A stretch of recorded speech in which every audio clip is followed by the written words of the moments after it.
নাই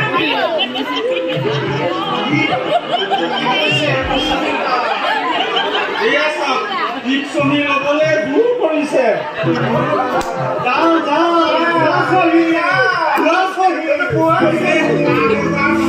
বন্দোবস্ত কৰিছে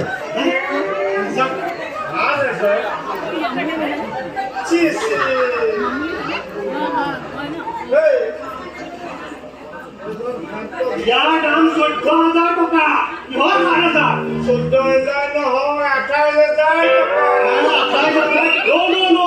ইয়াৰ দাম 56,000 টকা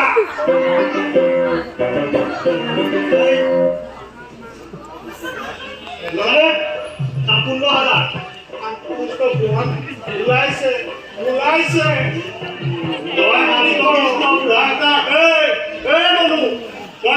কৃষ্ণ বুঢ়া এটা কেলে ব্যৱহাৰ কৰিছ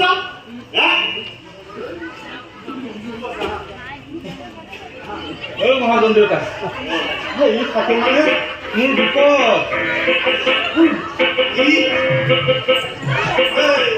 এইখন বাগান সৰ্বশ্ৰেষ্ঠ বাগান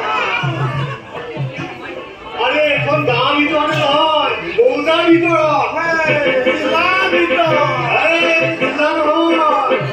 এইটো আমাৰ দেশৰ পৰিৱেশত বুজিছ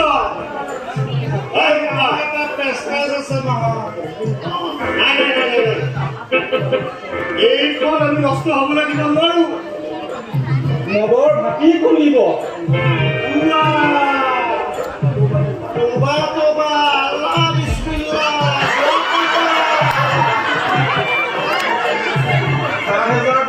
বন্দোবস্ত কৰিছে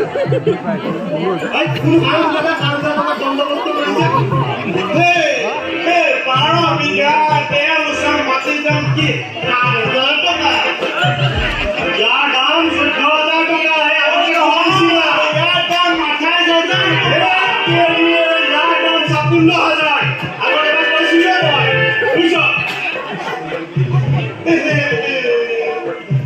মাটি কি মূল্য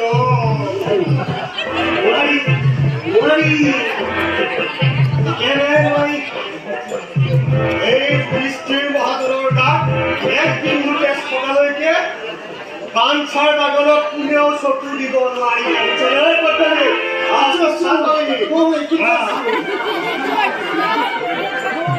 ডাঙৰীয়া নোখোৱা কচু বিষ ঢেকীয়া খুৰ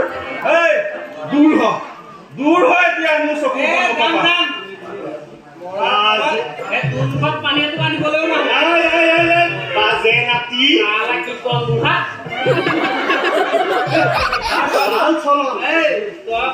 বাগান মই শোষণ কৰিহে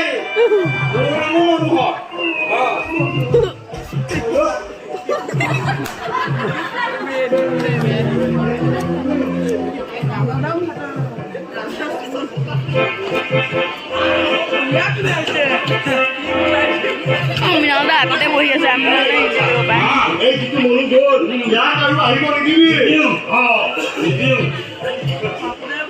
নোৱাৰো ৰখি দিওঁ নে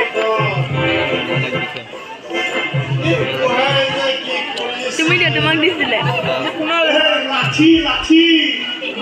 লাঠিৰ জোৰত মোৰ পিতৃৰ ধৰ্ম মৰ্যাদাৰ লাঠি ঘূৰাই পঠাইছে দি পঠিয়াইছে মোবাইলটো হাত বিষাই গৈছেগে ধৰি থাকোঁতে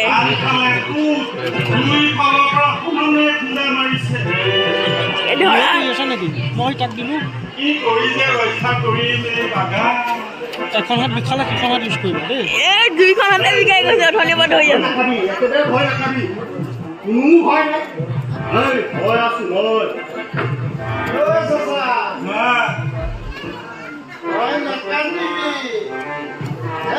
মহাজন দেউতা যেতিয়া জীয়াই আছে এই কিবা এটা কৰিব আজিৰ পৰা এই সকলো সম্পত্তিৰ দায়িত্ব মোৰ ভৰণ পোষণ খোৱা বোৱা সকলো দায়িত্ব মই লৈছো পিতৃপূৰ্বৰ পাপৰ প্ৰায়শ্চিত্ত মই কৰিম সঁচাকৈ কৰিবনে? এই, শুন, শুন।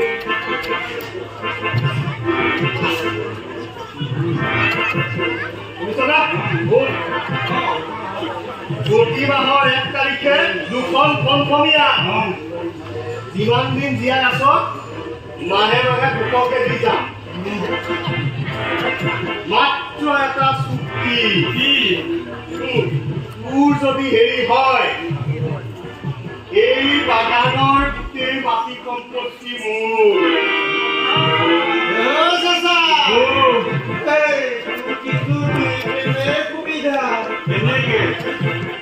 তই যিমান দিন জীয়াই থাকিবি এইটো সম্পত্তি তোৰেই হৈ থাকিব আৰু এই প্ৰতি মাহে মাহে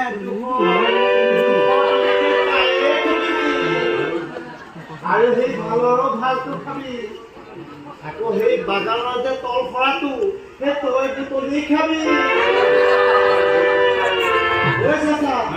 তেতিয়াহ'লে কাছাৰীলৈ যাওঁ ব'ল এখন চুক্তি উদ্ধাৰ কৰি লওঁগে প্ৰতি মাহে কনফৰ্মিয়া 2খন কিন্তু আৰু খাবিও খাবি গাখীৰ খাবি ঘিউ খাবি। এই গাঁৱত কপাকটো এৰি ইয়াৰ পিছত এৰী চাদৰ উৰিবি।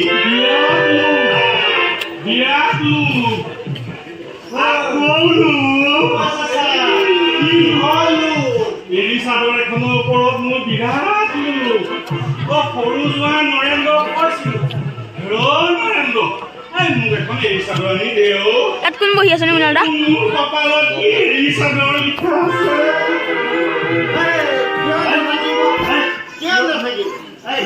কিয় নাথাকিব?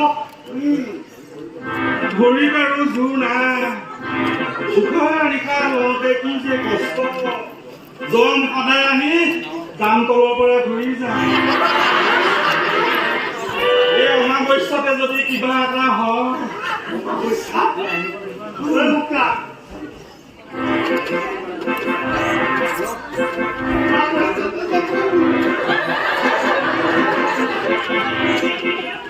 নাই নাই মই আৰু বাচি নাথাকিম।